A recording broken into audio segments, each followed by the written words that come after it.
got any more? Yeah, I got nothing. Okay. I got 2 more. Okay. Here we go. Sucker shit. So I was thinking. Uh-oh. So despite my wide frame, my favorite sport always has been, always will be basketball. Yes, sir. So I was doing a little research. I was high. Okay. And I was doing a little research. Because, you be thinking about stuff. And I was like, all-time leaders and this and that. So check this out. So in the NBA, all-time scoring, they had to write this down too, was Kareem Abdul-Jabbar, 38,387 points. Assists, John Stockton, 15,806 assists. Rebounds, Wilt Chamberlain, 23,924, and then block shots, Hakeem Olajuwon, 3,830. That's the NBA all-time leaders in the major categories. So I thought about my own NBA, called the No Bullshit Association. Okay, so in my NBA, okay, the all-time leader in scoring isn't Kareem, it's Wilt Chamberlain. Okay, because they said Wilt in his book, he said he slept with over 50,000 women. Okay, he was scoring like a mug. All right, so now I don't know what officially Wilt died of, but I think it was exhaustion. Sperm depletion. He was out. Okay, he got no nuts left.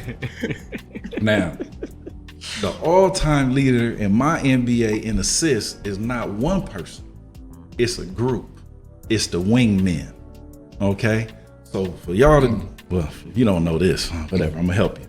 The wingman is the homeboy that goes and jumps on the grenade for his boy so he could get action. How's that hell? Yes. So say you out, ladies, and you have your handsome friend with you, right? And I have to go occupy your handsome friend while Rennie gets action with you. I am a wingman, and that is an assist. Okay, when it comes to that, I'm Magic Johnson level in assisting. Okay, now the all-time leader in rebounds, okay, is what I like to call the emergency dude. Okay, he's the fire extinguisher. It always sits in the corner in the glass. You don't break it unless it's an emergency. So who is the dude? He's the homeboy that's got all the girlfriends that he ain't messing with, but he's just around. So when I break your heart, in case of emergency, break glass. He gonna catch you on the rebound. Okay, that's the only way he getting laid. Okay, so a little fire extinguisher cat leads the NBA in rebounds, but the last one who leads the league in block shots is your homegirl. That same homegirl from the assist category is at every bar, restaurant, lounge, club, family barbecue, bar mitzvah, quinceañera, pop-up, okay? She's at every opening and closing, standing next to you, stopping your action. You meet a girl, you vibing, you talking, and oh, here come old Hakeem. You know, she gonna block that shot. Oh, it's time for us to go. I was like, if you don't get your handsome ass away from us right now, okay? So the league leader in block shots is Keisha. Sorry if your name is Keisha, that's just the name I gave you, okay? Keisha has 3,847,204 5, 6 block shots. And counting. Some of these NBA niggas is on some sucker shit.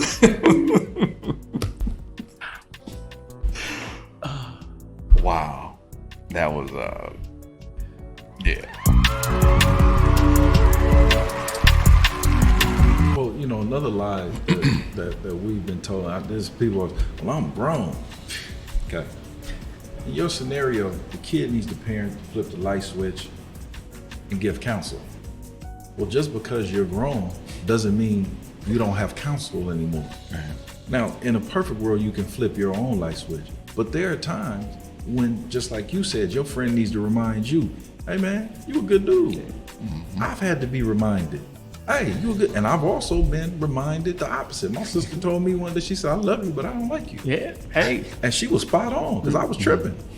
You know, but that's wise counsel. Right. Right? And how many of us shun wise counsel, and then all we want is confirmation? Out of fear of being told what we are. Some of y'all niggas is preachers looking for a choir. Wow. Hey, a man told me one time, and I won't say his name because people may know it. It's okay to be scared, but don't be afraid. So it's okay to have the butterfly. It's okay to recognize, but don't let that stop you. That's what I took from that. Yeah. So it was that nuance piece. It's like, and for years, I always thought about that anytime I got into a situation, you know, from a roller coaster to standing in front of people talking. It was, okay, let me recognize that I am a little scared, but don't be afraid. I ain't gonna die from this shit, right? So that helped me a lot on that nuance piece. Yeah. Well, you know, and you see this in the development of young men, or the lack of development of young men, because they think that bravado, they think that plastering over some of this stuff with aggressiveness, you know, I'm not scared. You know, and they puff their chest out. Like, shit, I'm scared. Man, I'll put a pin in your chest. Okay, all that air is gonna come out, and you know, it's like, no, you should feel that. I feel it. Yeah. Right. But now what we're gonna do with it? We're gonna take that and we're gonna transform it. And we're gonna use that energy and we're gonna overcome. Exactly. And then what you won't have to do after that is it won't be hot air. You'll develop the muscle memory to confront that fear over and over again. And now you're building up that muscle. It's an exercise. You know, my fear was a girl named Letitia in elementary school at Wadsworth Avenue. She pressed me up against the bungalow and told me that I was her boyfriend. Letitia was bigger than me, and I was her boyfriend. I became Letitia's boyfriend. She gave me a necklace, a little charm. All right, and I came home. My grandma was like, "Who gave you that necklace?" I was like, "Letitia did."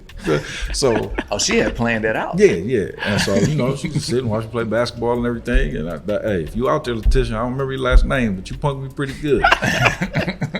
And I told myself after that, I will never fear another woman, okay, in my life. So Letitia, thank you, okay, with your big ass. She was big as hell in elementary school. Hey, it's funny you say that because I was just talking to one of our Sands. You talked to him too earlier this week. We got to check in and see how that went.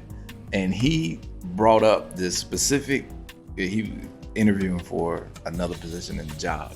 And he brought up specifically, he said, listen, after the interview we had to get in this fraternity, he was like, there's nothing you can do to me. Right? So that action, that activity, you know, I always think about, and I find these places and spaces where I think about how pledging a fraternity ends up being de facto rite of passage in some ways, right? Because there are, you know, we ain't gonna throw the baby out with the bathwater, but there are some specific things that happen, and the way they happen really does prepare you for life. We always say it's a microcosm. Everything you experience in that time frame is like a microcosm of life. And that interview shit, I was scared as shit, right? But on the other side of it, hell, going through that whole process, scared as shit. Always the night of, look, what's gonna happen tonight, right? Well, fuck it, we're just gonna do it, right? And then you on the other side is like, we didn't die. No, but you. So what am I scared of? No, but, okay, but think about how irrational fear makes you. Okay, now, all of us have experienced this. It's just a gang of women that's scared of like ants and a roach, a fly, and they'll see a little car and they'll flip out, and I'll be like, that roach scared of you. Right? They will jump on the couch, kill it, you know, and then, you know, you stomp on and get the towel, throw it away. All right, you can get off the couch now, right? But that's the irrational fear. Now you're talking about something that you don't know what's on the other side of it. I'm talking about something as simple as a small thing crawling on the ground that you can visually see, that you know that you're more powerful than. Right? So how do they train an elephant at the circus? Well, when the elephant is small, they tie a rope around the elephant. Boom, right? And when you go, they don't do this no more because, PETA done banned circuses and shit. But you would see an elephant with a rope tied around, let's call it an ankle, because I don't know what they call it, the foot, right? And that elephant, with all its might, could snap that thing like a little twig and walk away. But it's been trained by fear and control. All you have to do is tie it, and they won't move. Yeah. We are a people that have been controlled by fear. Oof. Yes. And that's and now all they have to say are a few buzzwords to us and watch us spin. Right? Because that's all our fear. Yep. And they have you looking beyond your initial threat and what you should be fearful of in front of you, and saying that something on this other side here is going to comfort you. So don't sweat this right here. There's a real threat right here in front of you. You need to be confronting. And they're saying, nah, man. No, not that. Not that. Be scared of that. Yeah, right that there. That thing that ain't moving. Yeah. Now, I got something for you guys. And this ties into manhood. As black men, we've been trained to be afraid of the very women that we're supposed to lead. How many brothers do we all know that are scared of women? That are scared of their woman? I mean, and that are operating in their relationships out of fear. I did that. Disguised as reverence, just disguised as respect. No, you don't want to say that. Honor. You can't do that. Yeah. Honor. And duty. Men don't trifle with that kind of stuff right there, man. You know what I mean? Just man up. Just man up. Like, that BS. That part. I can't say that to her. Yeah. Well, what's she gonna do? Shoot you? That's all you can. And if she is gonna shoot you, definitely with the wrong one. Yeah, exactly. So you can leave Annie Oakley's ass alone. So you're fearing an emotional reaction. Who knew you was dating Queen Latifah from Set It Off? We fear emotional reactions. Yeah. Yeah. Who cares? Who cares about an emotional reaction? Who cares? What is that going to do to you? And that paralyzes our ability to lead. Yeah. Because we're afraid to disrupt. And we also, growing up, we aren't seeing what that male leadership looks like. So we grow up in these homes and we don't witness what our leadership looks like. And then what does it translate to? Well, there's a couple of things that's working, right? So, and one of you guys said it earlier, and it was the vulnerability piece, right? Love is vulnerability, or love is vulnerable. And so when we talk about the fear and the leading in our women, and it's like, what instances have we witnessed leadership and vulnerability, right? Our grandfathers, wasn't no vulnerability in that leadership. They did it in certain ways where it might have been affectionate, like telling you like the pops would come grab you. Yeah. He never said it. Yeah.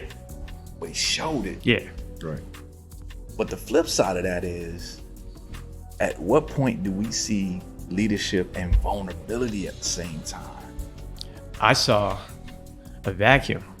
So the more volatile the situation got, the more emotional the women got, the more my grandfather and my pops, they snatched that out of the room. They take it out. They go down. Like, they just go up and they stay the path. And I have an understanding of now that there's a way that was their way of getting control of all that volatility of the emotion, because there was always more women around than men. And so that emotion was like fire, like you said, man, that would ignite one and tip their head off, and they'd be like, oh, no. They'd step in there and absorb that emotion. Let's not get it twisted. It's not like they're not repelling it. They're absorbing it. They're steadying the ship. But then what do they do with that when they take that on? Mm-hmm. You know, now they've taken that on, they've taken that emotion on, and then they have the understanding that they know what that little spark can do in that space. And then now they're working to run around and stomp out that spark because they fear of what could happen in that room. And now they're carrying the burden of trying to keep that emotion quelled for all that time. Emotion is great in the sprint, but it's terrible in the marathon. Yes. Yeah. So, yeah, that's how my parents got divorced. My pops was like, moms go ballistic. Pops was, the more ballistic she got, the calmer he got. Mm-hmm. The calmer he got, more ballistic she got. Mm-hmm. Her word, not mine. Yeah. Right? She didn't use ballistic. But. That's part of why I got divorced. So let's go back to it though. That's the calming piece. Where does vulnerability fit in it? Like, where have we seen? There is no space. I didn't see it. But that's my question. You know, like that's the missing piece, right? Well, if you in the situation that we find ourselves in now, it's very difficult, extremely difficult to be vulnerable. If we're talking about in a relationship space, because that's a weapon that'll be used against you at a later date. I wrote that down.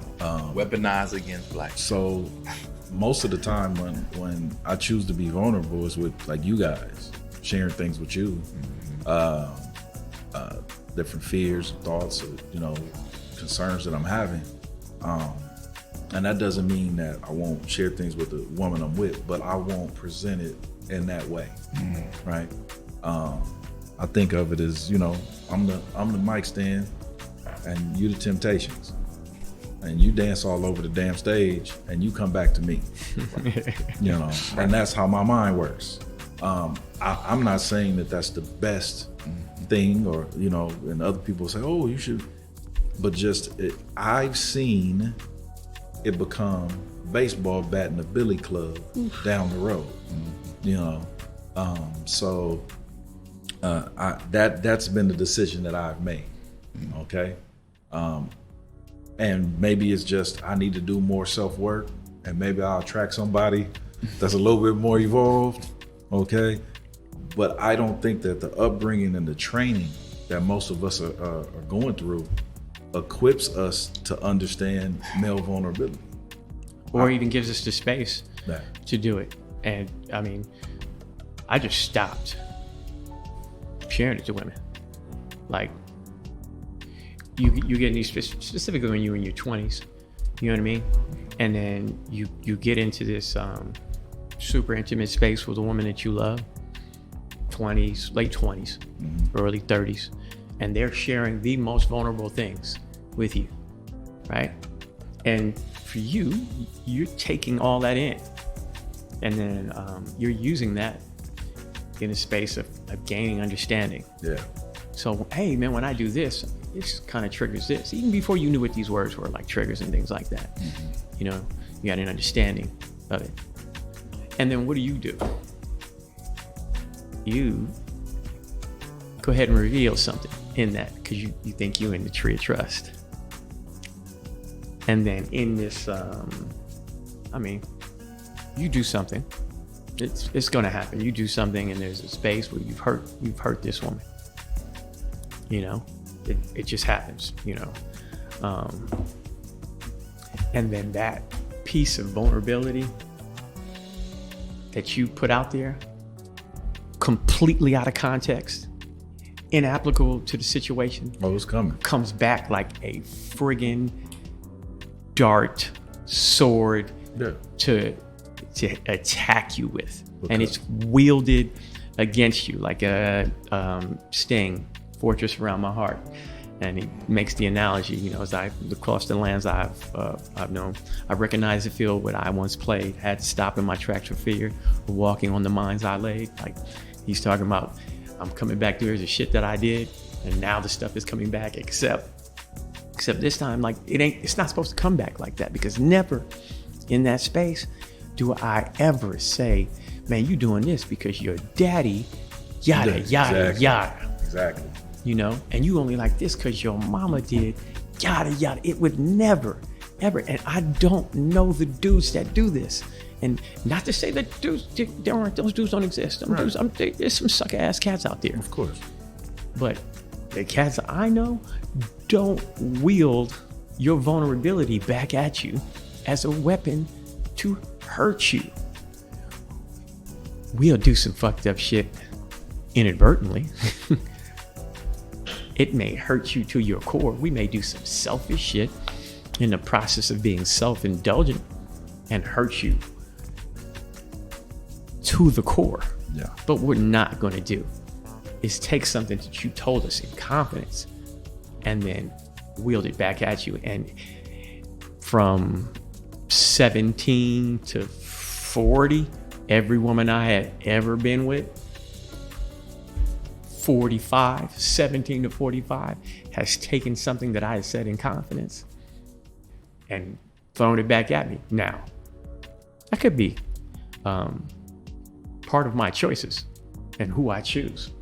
And then part of that is that. Mm-hmm. So part of that's on me.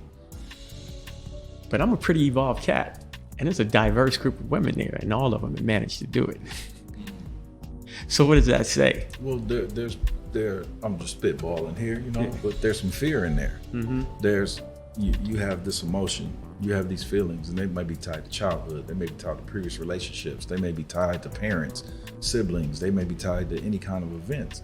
Well, the fear is I'm going to get you before you get me, or the fear is, you know, I'm going to make you feel how I'm feeling, instead of doing the inner work to say, well, where's this coming from? Okay. Is my feeling this person's intent? Or am I feeling something that's really connected to inside of me, right? One of the wackest ass sentences people say is, look what you made me do. As if I have the control over all of your functions. Look at what you made me do, not look at what I did, right? Yeah. So that's another thing that fear does, right? Mm-hmm. And where there is fear, which is taken over negatively, there is definitely going to be a lack of accountability. Mm-hmm. Those two Go hand in hand. They don't play well together. Yeah. You know.